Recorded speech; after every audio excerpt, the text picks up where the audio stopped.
Welcome back to The Explainer. Today, we're diving into something really special. We're unpacking a fascinating narrative that taps straight into some deeply rooted American cultural themes. It's all about deconstructing how a simple morning fishing trip, the quiet hum of a boat motor, that peaceful shared silence between a father and son, is actually used to reveal a profound, practically unshakable generational bond. It's this incredible story about how trauma, intense discipline, and ultimately pure love get passed down, first from father to son, and then right on to the grandson. So, to really wrap our heads around this, we have to start with this one central mantra. I'm a dad, granddad, and a veteran. Nothing scares me. It's such a powerful line, right? This quote totally anchors the entire story we're exploring today. It sets this immediate, undeniable tone of absolute resilience. It's basically telling us that surviving life's toughest challenges isn't just about what you did way back when. It's about the titles you've earned and that you still hold today, especially when you're just sitting out there on the water, taking a minute to reflect on the life you've built.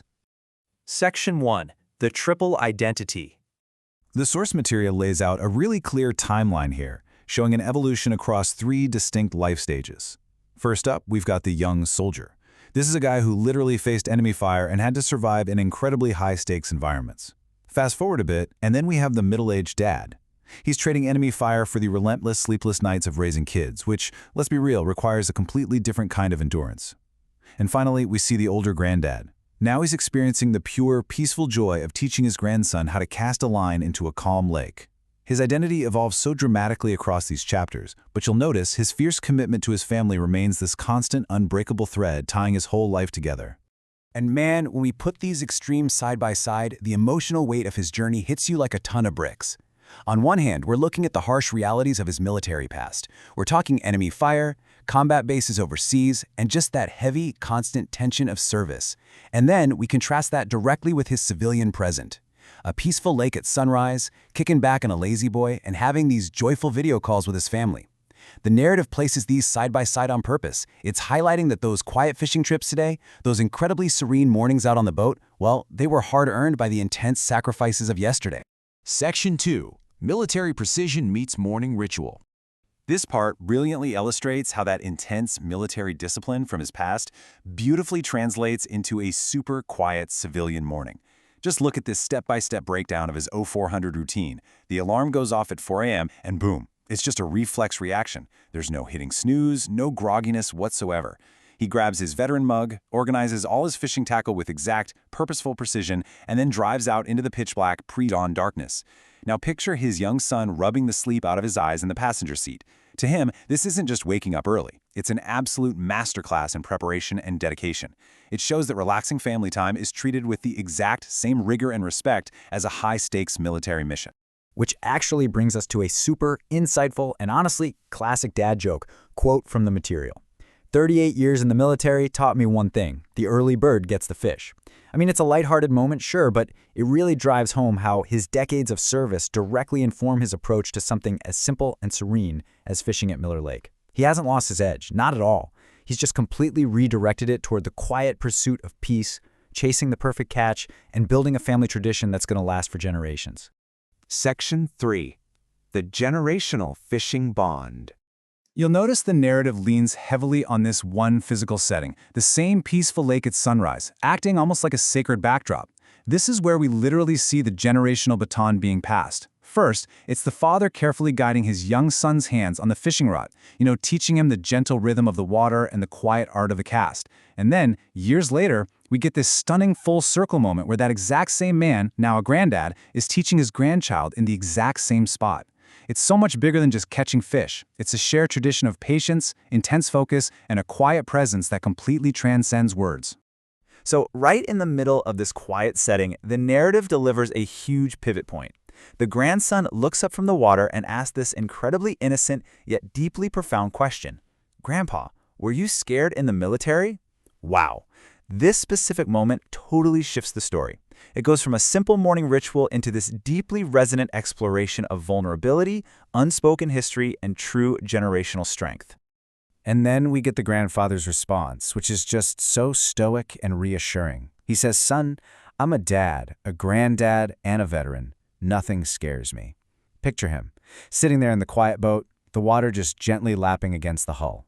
He doesn't dismiss the reality of fear. Instead, he completely reframes it.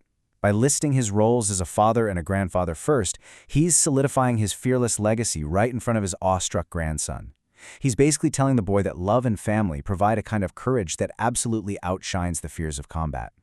That crucial point is just perfectly summarized by this really evocative quote.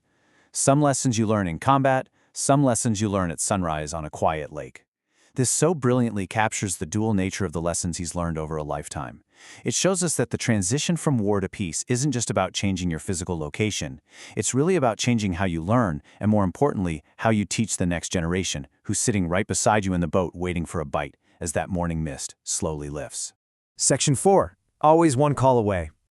So while the fishing boat represents their physical bond, the story uses modern communication to show how this man bridges the gap when they just can't be on the lake together.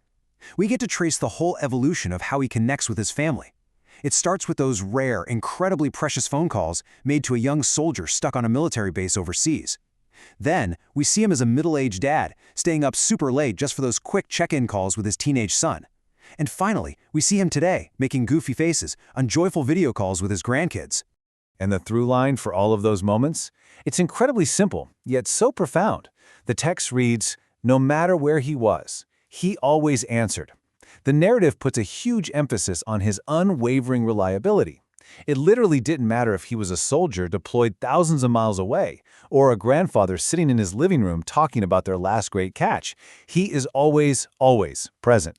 That reliability is just as much a part of his legacy as his bravery in uniform. Section 5. Honoring the legacy. The sources show everything culminating on Father's Day morning. The family decides to surprise him, and not just with generic stuff, but with deeply meaningful items: apparel, a mug, a phone case, stuff that specifically features this vintage bass fish graphic. It's a direct, totally intentional nod to their sacred mornings out on the lake. And these items proudly display his 3 hard-earned titles: Dad, Granddad, Veteran. The emotion and pure pride in this scene are just overwhelming.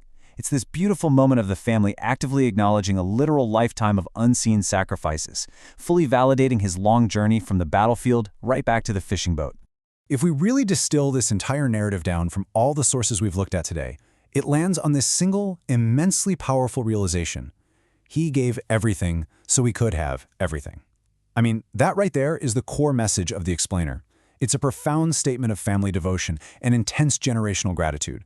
It tells us that those peaceful mornings by the lake, the quiet hum of the outboard motor, and those deeply comforting father-son conversations, they are absolutely not an accident. They are a hard-won inheritance. As we wrap up this explainer, I want to leave you with something to chew on. We've just seen how one man's intense discipline, courage, and love translated into this truly beautiful family tradition out on the water. So I have to ask you, how are the quiet, unshakable legacies in your own family being honored before the sun even comes up? Take a look for those rituals in your own life, because as we've seen today, they carry the full weight of history.